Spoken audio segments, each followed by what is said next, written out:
This happened about 13 years ago when I was a sophomore in college, attending a liberal arts school in New York. Within the first month or two of freshman year, I had found myself in a very tight-knit group of fellow theater geeks, 6 guys including myself, and 1 girl, and they all loved horror movies and ghost stories. I had found my crew.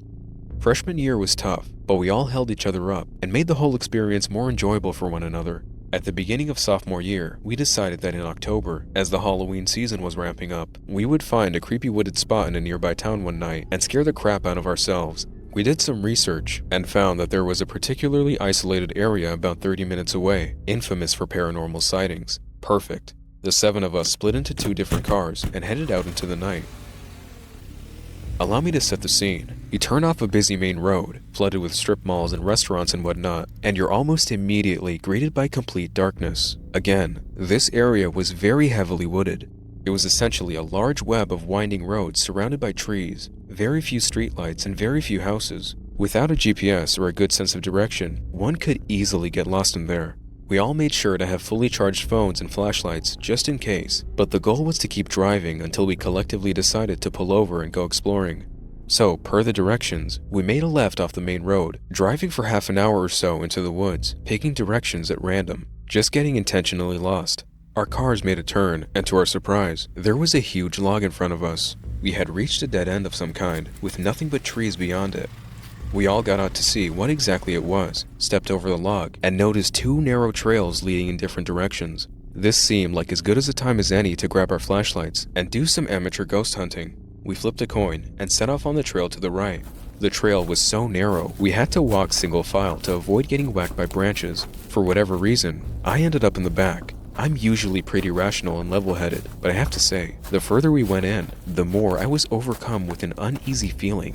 I kept hearing sounds deep in the woods, unable to shake the feeling we were being watched. But I seemed to be the only one who heard these things, so I shrugged it off as my imagination. And in any case, the whole point of us being there was to get scared. Not to mention the fact that we were 7 able-bodied college students. What would we even come across that could take us down? We headed down this trail for about 20 minutes, and just when I thought it would never end, we came to a massive clearing. And I mean massive.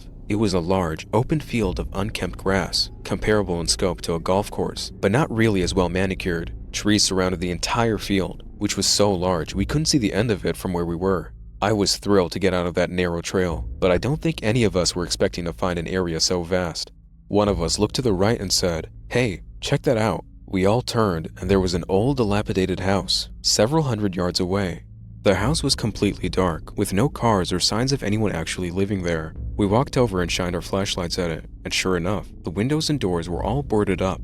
I managed to peer between the boards in one of the windows, and what I could see was an old white couch covered in plastic, but an otherwise empty room. Whoever used to live here, they were long gone. Because there was no way in, and because we all felt sufficiently creeped out by the house anyway, we decided to walk closer to the trail we had come in from, have a seat in the field, and figure out where to go next. We walked towards the narrow trail, but before we could sit, my friend Mark stopped what he was doing. His expression dropped, and he pointed. We all turned, and on a very far side of the field, directly across from where we had come in, we could see someone tall, lanky, and pale, dancing among the trees. And by dancing, I mean he was skipping around, grabbing a tree, swinging around it, and then doing the same to another tree. Basically a do-si-do. The moon was so bright and the woods so dark, it actually took us a second for us to really understand what we were looking at.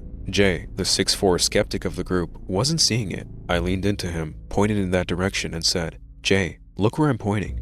Don't you see that?" He squinted a bit, and the second he saw it, he gasped with everything he had, clutched my arm, and whispered, "What the hell is that?" What happened next sent shockwaves through all of us. Whoever this was, they suddenly stopped dancing, looked in our direction, and started charging straight at us. Without even thinking, we freaked out and ran back to the trail. Yet again, Jay was the only one who didn't see what was happening. After about 15 seconds of running like hell, I heard Jay scream. I looked back and saw his flashlight following the rest of us into the trail. While the walk into the woods took us about 20 minutes, we made it back to our cars, hopped in, and were driving off in about 5. Once we were a safe distance away, we pulled over, got out, and checked in with each other about what just happened. My heart was pounding, and I know everyone else was feeling the same. Nearly 15 years later, we're all still friends, living in different states, yet keeping in touch through marriages, children, etc. But occasionally, out of the blue, one of us will send a text to the group chat with something to the effect of, "The woods, That really happened, right? It most certainly did. That experience is always in the back of my mind, and I'm pretty sure it always will be. Here's the thing that still creeps me out about that night. Whoever that was, they were dancing maniacally in the woods at 1 a.m. and then ran directly for a group of young adults, not at all fazed by the fact that they were severely outnumbered. Did he know we were there from the second we parked? Was he the sound that I kept hearing when we walked through the trail? Whatever the case may be, when he came for us that night, you can be sure none of us wanted to stick around and find out what he was truly capable of. This story is so cliche and ridiculous that no one ever believes it's real except for the people that were there. It was Halloween 2012, my senior year of high school. I went to a Catholic school, so we always had the day off after Halloween because it's considered a church holy day, so my friends were down to start our weekend early. On nights where we didn't go to party, we usually do the same thing. We'd sit on my front steps for a couple of hours and joke around. Then we'd walk the neighborhood and usually end up at a crappy pizza place across town. Since a few of us had recently broken up with our girlfriends, we weren't in much of a party mood, so we did our usual. It's around 10 p.m. and the pizza joint is closing up for the night. There were 3 of us, me, my friend Pat, and my friend Jack. We finish our food, refill our drinks, and head out. To get back to my house, we had to cross this large mall parking lot that's about 4 football fields long and 2 wide. I should mention at this point that we weren't dumb, naive kids. We all had grown up in the city and had our fair share of urban experiences. All 3 of us were pretty streetwise and were competent out on the street by ourselves. But we experienced something that night that we were totally unprepared for. So we're walking through this parking lot and it's absolutely desolate, not a soul in sight. Suddenly, we see a white tradesman van creeping slowly behind us, about 100 yards back. I know the old white van cliche, but I swear it's a real story. I point it out to our friends and we pick up our pace. We pop the collars on our jackets and hunch out our shoulders to make us seem a bit bigger than we are. In an instant, the van speeds up and cuts off our path. All the windows on the van are pitch black, so we can't see any people. That's when someone calls out in a non-threatening voice, "Hey man, happy Halloween. You guys like Halloween?" Despite the jovial manner in which this was said, a van doesn't cut you off in a parking lot unless it has bad intentions. We had nowhere to go. We could run, but they're in a van. They would catch up to us easily, and we'd have to turn our backs to them. "Hey, you guys like Halloween?" I respond trying to sound tough. "Yeah, but it's over now, so we're heading home and you're in our way." "Nah dude, Halloween ain't over. We still got tons of candy here." The tone suddenly shifted, and we still can't see anyone in the van. The 3 of us puff out our chests and get ready for a fight. But after a brief silence that felt like it dragged on for hours, Jack cuts the tension by sternly saying, "Listen, I don't know what you think you're about to do, but if you don't leave, we're gonna mess you up."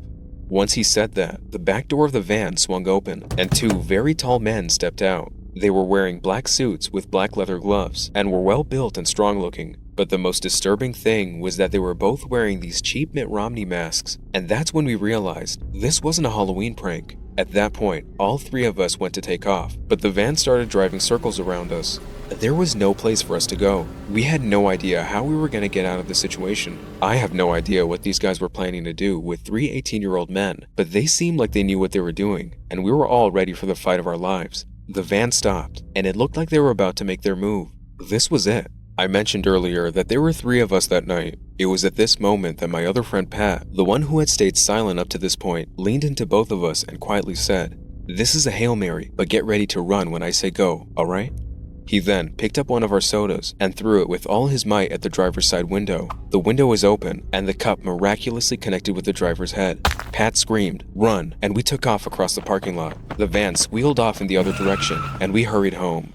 Jack and I were both confused as to why a simple cup of soda got them to give up on their plans. Then we found out what actually happened. While we were panicking, Pat kept his cool. He nonchalantly dumped out his drink and slipped a big rock into his cup. Then he waited for the right moment. All that was left after that was pulling off a miracle and getting the rock to hit. The driver, thinking that this kid had just thrown a drink at him, wound up getting pegged in the head with a rock. It probably knocked him out cold, or at least bought us enough time to get out of there.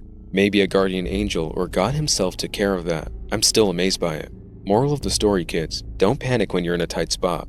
I finished work early today, and so I decided to go out for a run. I set out around 4:30 and decided since it was Halloween, my usual routes which cross many roads wouldn't be very practical. So I took an alternate route along a canal towpath and some pathways through the woods that I knew would be less busy. Everything was going well. I was pushing myself steady until I got to a pathway on the way back, around 6 kilometers into the route. It's a long straight path with a canal on the left side and on the right an abandoned factory.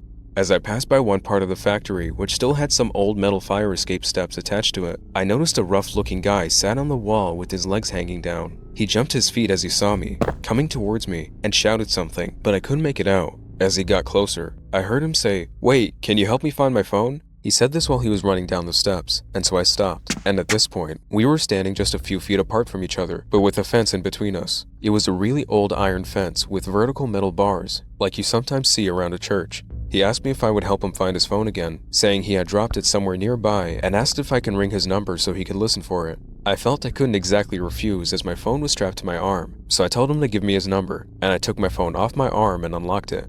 He blurted out a phone number, but said it way too fast, and it didn't begin with 07, which made me start to feel like something wasn't right. Although I was beginning to get suspicious at this point, I wasn't really worried. I'm in pretty good shape, had a big size and weight advantage over him, plus there was a fence between us. He didn't seem in very good physical shape, and seemed like he might have been homeless. I figured if he was trying to mug me for my phone, his only chance would be if he pulled a knife on me. So I made sure to stay a good distance away from the fence, and kept my eye on where his hands were.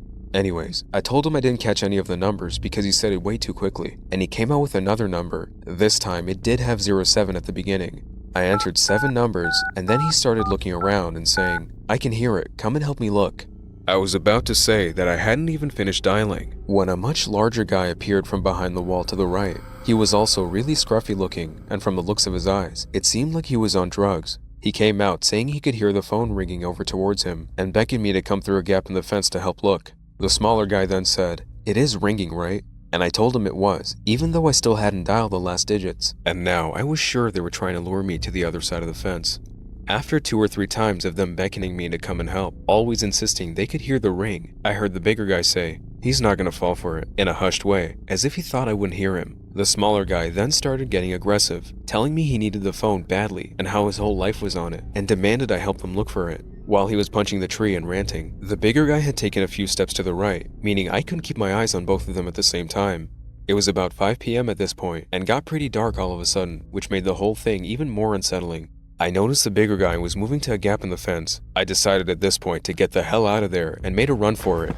Neither of them said anything as I ran away, which makes me sure they had bad intentions. If they genuinely lost their phones and needed help, I would expect them to shout, "Where are you going?" or something to try to get me to come back, but they didn't shout anything. After sprinting for about a good 20-30 seconds, I turned to see if they were chasing me. They were now standing on the path around where the gap in the fence was, but were not chasing me. They were just standing there, watching me run away.